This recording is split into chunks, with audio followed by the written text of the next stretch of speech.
আসলে এখানে দাঁড়িয়েছি শুধু এই আসরে অংশগ্রহণ করবার জন্য। ছোট্ট একটি কবিতা।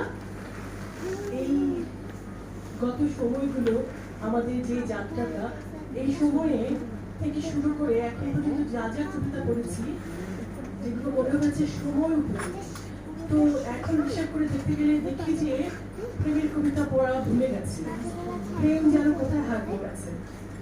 তো একটু ছোট্ট একটা রুদ্রপ্রসঙ্গের কবিতা দিচ্ছি এই আসরে অংশগ্রহণ করবার জন্য।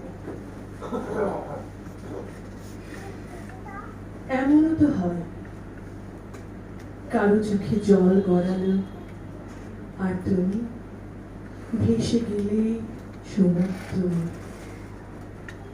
এমনও তো হয় কারো মুখে হাসি এলো আর তুমি কুড়িয়ে পেলে রোদ্দুর।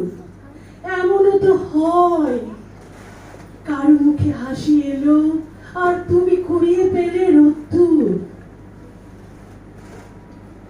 কখনো এমনও তো হয় বলো পাশাপাশি খুব কাছাকাছি দুজনার, অথচ কেউ কারো নয়।